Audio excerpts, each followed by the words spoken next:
मित्रांनो, तुझेच मी गीत गात आहे या मालिकेच्या आजच्या भागामध्ये साहेबराव आता जज साहेबांना सांगतो की हा व्हिडिओ 2 दिवसांपूर्वींचा आहे. शुभंकर ठाकूर खरंच जिवंत आहेत. ती मग जज साहेब विचारतात, जर शुभंकर ठाकूर हे जिवंत आहे असं तुम्ही म्हणताय, मग 2 दिवसांपूर्वी तुम्ही हा व्हिडिओ मला दिलाच का नाही, मी कोर्टासमोर सादर का केला नाही? साहेबराव म्हणतो, कारण मी स्वराला एका ठिकाणी अगदी सेफ ठिकाणी ठेवलं होतं. तेव्हा स्वराचं नाव आता साहेबरावाच्या तोंडून ऐकता सर्वांना खूप मोठा धक्काच बसतो.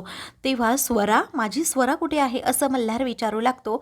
तेव्हा साहेबराव आता स्वराला आवाज देतो. स्वरा तेथे आल्याबरोबरच सर्वांना खूप आनंद होतो. तर आता मल्हार आणि मंजुळा डोळे भरून तिच्याकडे पाहू लागतात.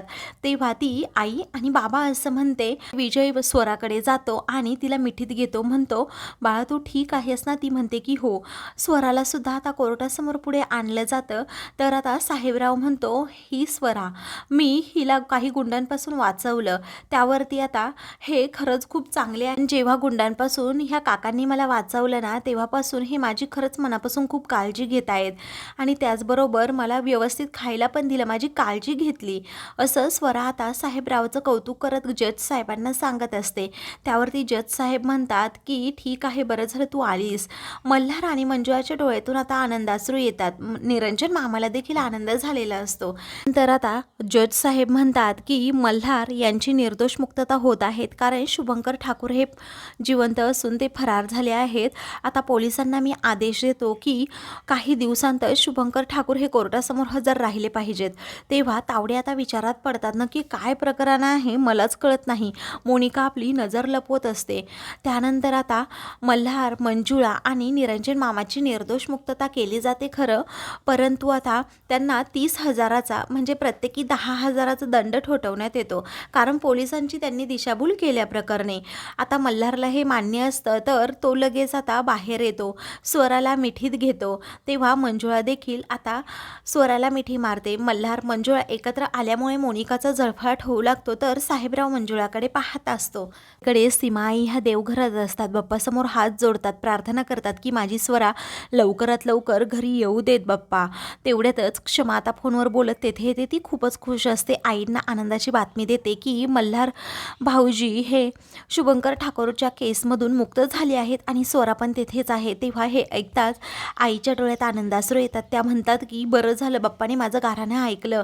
दोघीही आता गणपती बाप्पा मोरया असं म्हणतात. इकडे आता मंजुळा रागातच साहेबरावाकडे पाहू लागते. तर मल्हार आता स्वराला म्हणू लागतो, स्वरा बाळा तू कशी आहेस, ठीक आहेस ना? तुझी तब्येत कशी आहे, अशी वाळल्यासारखी का दिसतेस तू? चल आपण अगोदर काहीतरी खाऊयात, असं आता मल्हार स्वराला म्हणतो. तेव्हा स्वरा म्हणते, अहो मल्हार गुरुजी, हो हो, अहो जरा शांत राहा, मी खाऊन आले आहे, मला काहीही झालेलं नाही, उलट मी खूप खुश आहे. मल्हार आता तिच्याकडून सर्व काही सत्य काढून घेण्याचा प्रयत्न करत असतो की तू कुठे होतीस, कशी होतीस. स्वरा सांगत असते मी की एकदम ठीक आहे, मला काहीही झालेलं नाही, या काकांनी अगदी मनापासून माझी काळजी घेतली.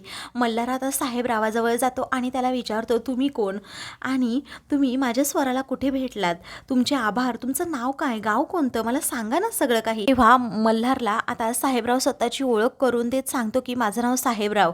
त्यावरती आता मंजुळा म्हणते, साहेबराव अगोदर इथून निघायचं.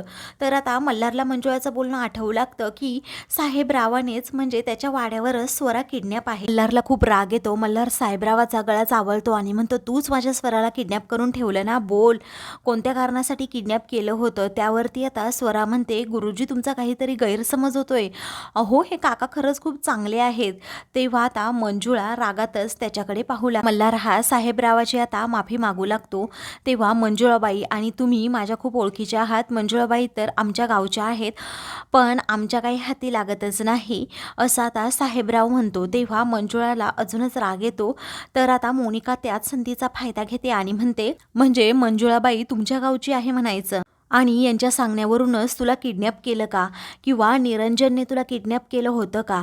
त्यावरती आता स्वरा म्हणते की निरंजन मामाने मला किडनॅप केलंच नाही, माझ्याबरोबर ते भिका मामा होते. तेव्हा भिकाजीचं नाव घेता जाता मंजुळाला खूप मोठा धक्का बसतो. साहेबराव आता लगेच डाव फिरवतो आणि म्हणतो की भिकाजीने नाही किडनॅप केलं, आमचे आहेत ना ते मोठे सरकार, त्यांनी किडनॅप केलं होतं स्वराला, त्यांच्या तावडीतून कसं बसं मी स्वराला सोडवले. मोठे सरकार म्हणजे म्हणजे माझे बाबा, माझ्या वडिलांचं खूप मोठं प्रस्थ आमच्या साताऱ्यामध्ये आहे. तेथे आता त्यांना सर्वजण घाबरतात. पण ही सगुणा आणि ही मंजुळा या दोघीही काही कमी नाही. या दोघी वाघिणी आहेत, वाघिणी. अगदी साऊथ इंडस्ट्रीमध्ये कशा हिरोईनी असतात तशी हिरोईन आहे ही. तेव्हा आता मंजुळाला खूप राग येतो. ती आता रागातच साहेबरावाकडे पाहते तर खोटी कहाणी रचून साहेबराव आता मल्हारला खोटं सगळं सांगू लागतो. त्या सरकारांना यांची आई म्हणजे मंजुळाची आई सगुणा आणि मंजुळा काहीतरी बोलल्या, मग त्यांचा इगो हर्ट झाला. माझ्या बाबांनी म्हणजे मोठ्या सरकारांनी या दोघींच्या मागावर गुंड पाठवले. मग आमचा जो भिकाजी आहे ना, त्या भिकाजीच्या रूममध्ये मुंबईमध्ये ह्या दोघीही लपून बसल्या. आता भिकाजीचं आणि मोठ्या सरकारांचं नक्की काय जॅकमॅट आहे ते मलाच माझं माहीत नाही. ती स्टोरी खूप मोठी आहे असं आता साहेबराव आणि मोठ्या सरकारांबद्दल म्हणजे त्याच्या बाबाबद्दल सांगू लागतो. आता मंजुळाबाई आणि सगुणाबाई जेव्हा सातारा सोडून इकडे मुंबईला पळून आल्या तेव्हा भिक्याच्या रूमवर राहत होत्या. मोठ्या सरकारांना जर समजलं असतं तर त्यांनी या दोघींचं काय केलं असतं काय माहीत. पण मी तसं काहीही होऊ दिलं नाही. तुम्हाला असं वाटत असेल की आता मंजुळाबाई आणि सगुणाबाईचा बदला घेण्यासाठी मी इकडे आलो आहे, तर तसं काही नाही आहे. मला काहीही घेणं देणं नाही आहे यांच्याशी, असं म्हणून आता साहेबराव स्वतःची बाजू सेफ करत असतो. आता तो मंजुळाला म्हणू लागतो, मी या गोष्टीसाठी खरंच खूप शर्मिंदा आहे, मला माफ करा, असं म्हणून आता तो मंजुळाची माफी मागू लागतो. मंजुळा खूप रागात त्याच्याकडे पाहू लागते. ती काहीच आता प्रतिक्रिया देत नाही. ते पाहून मंजुळाचे हात हातात घेतो आणि स्वतःच्या थोबाडीत मारून घेतो असतो. म्हणतो की माफ करा मंजुळाबाई मला. मंजुळा जोरातच त्याला मागे ढकलते आणि म्हणते, ए साहेबराव, अजिबात माझ्यासमोर ही माफी मागायची नाटकं करायची नाही हा. पैकाटात लाट टाकेन आणि इथून हाकलवून देईल तेव्हा कळेल तुला. ती खूपच चिडते. त्यावरती आता साहेबराव म्हणतो, इथे आपल्या स्टेटसची पार माती झाली, इथे राहून आता काहीही उपयोग नाही, चल स्वरा, चला मल्हार गुरुजी, असं म्हणून आता तो जायला निघतो. तेव्हा स्वरा आता लगेच साहेबरावाचा हात पकडते आणि म्हणते की नाही काका, तुम्ही आम्हाला सोडून कुठेही जाणार नाही आहात, कारण तुम्ही आम्हाला हवे आहात. मल्हार देखील म्हणतो, हो चला तुम्ही आमच्या घरी. असं नाराज होऊन प्लीज जाऊ नका इथून, आम्हाला आवडणार नाहीये. आता घरी चला असं साहेबरावाला म्हटल्यावर तो खूपच खुश होतो. तर आता मंजुळाला खूप मोठा धक्का बसतो. मोनिकाही म्हणते, हो साहेबरावजी चला तुम्ही आमच्या बरोबर.